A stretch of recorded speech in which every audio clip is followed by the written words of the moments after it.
Banyak orang yang mencari kebahagiaan di dunia ini lewat segala macam prestasi, harta, kedudukan, status sosial. Namun kita tahu semua itu tidak akan membawa kita sampai pada kebahagiaan yang sejati. Karena apa? Ketika kita sudah menemukan segala yang kita inginkan, harta milik, kekayaan, dan segala macam kenikmatan yang dapat kita peroleh di dunia ini, maka hati kita masih tetap kosong jika semua itu kita jadikan tujuan dari hidup kita. Tujuan kita yang sesungguhnya adalah Tuhan sendiri, karena hati kita diciptakan untuk sesuatu yang tidak terbatas, yaitu Allah sendiri.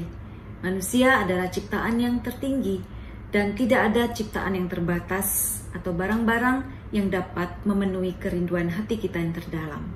Oleh sebab itu, Santo Yohanes Salib mengatakan, hendaklah kita hanya mencari Allah dengan semangat ketidaklekatan pada segala hal barang dunia ini.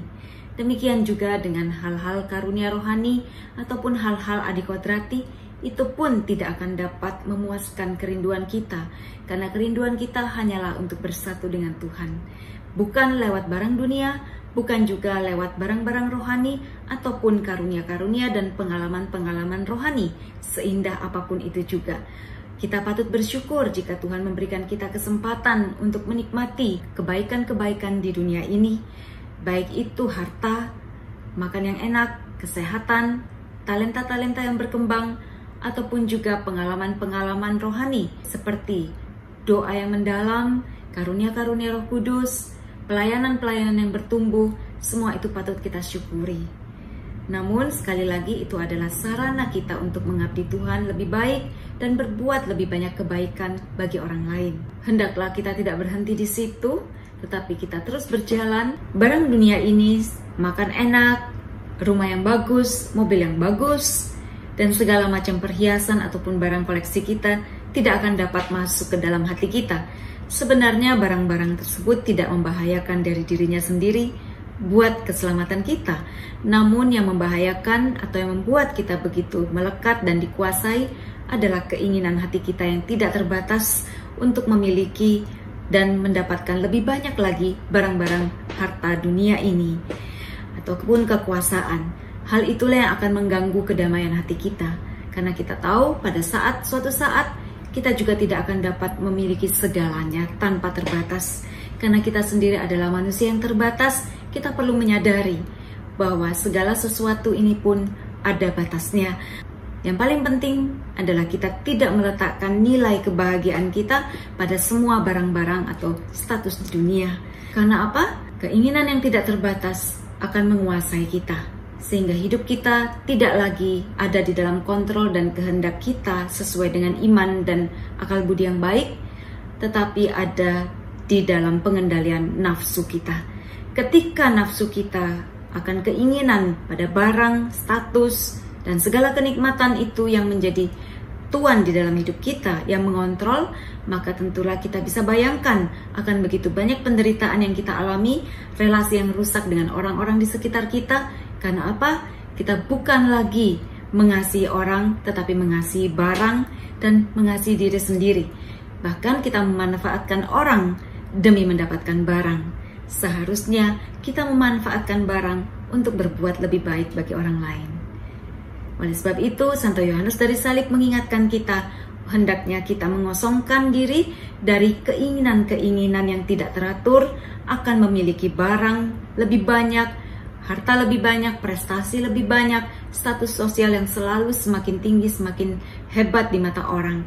Sebab itu semua tidak akan membawa kita pada kepuasan dan kebahagiaan yang sejati. Kebahagiaan kita yang sejati adalah pada mencari yang segala, yaitu Allah sendiri. Kata Santo Yohanes Salib, ketika aku berpaling pada sesuatu, maka aku berhenti mengarahkan pandanganku kepada yang segala. Dan ketika aku tidak menginginkan apa-apa, maka aku memilikinya tanpa keinginan. Memiliki segala sesuatu tanpa keinginan, maka disitulah letak kebahagiaan yang sejati. Dan Tuhan akan mempercayakan lebih banyak lagi kepada orang-orang yang tidak lagi melekat, yang tidak menggantungkan kebahagiaannya pada harta. Karena dengan demikian, Tuhan akan aman memberikan banyak harta rohani maupun harta dunia kepada orang yang hatinya tidak melekat kepada semua itu, tetapi kepada orang yang hatinya tertuju kepada Tuhan. Dan Santo Yohanes Salib mengatakan dan mengingatkan, perjalanan kita menuju ke puncak persatuan cinta kasih dengan Tuhan bukanlah dengan mendapatkan atau mengumpulkan sebanyak-banyaknya, melainkan melepaskan sebanyak-banyaknya. Dan kita tahu bahwa kehidupan kita berjalan terus, dan kita tahu bahwa suatu ketika anak-anak kita akan meninggalkan rumah dan mereka akan menikah, membentuk suatu keluarga yang baru. Suatu ketika juga kita akan pensiun dan meninggalkan pekerjaan kita saat ini. Suatu ketika kita juga akan menjadi tua. Kita yang dulu mungkin muda, cantik, rambutnya banyak, dengan postur tubuh yang bagus, semua itu juga pelan-pelan akan kita tinggalkan. Kita akan memasuki saat-saat di mana kita harus melepaskan semua itu. Kita harus menerima kenyataan bahwa hidup kita sudah berjalan lebih maju. Kita sudah pensiun, memasuki masa-masa di mana kita perlu lebih banyak lagi masuk ke dalam diri kita. Kita perlu menyadari dan mau tidak mau kita harus juga melepaskan. Oleh sebab itu Santo Yohanes Salib mengatakan, hendaklah kita berjalan terus, menempuh perjalanan hidup kita di dunia ini dengan semangat ketidakmelekatan. Dengan demikian, kita menjadi orang yang sungguh-sungguh dapat pasrah, menikmati hari demi hari, dan dilepaskan dari kekhawatiran yang tidak perlu. Ketika kita tidak melekat, disitulah kita mengalami damai yang sejati.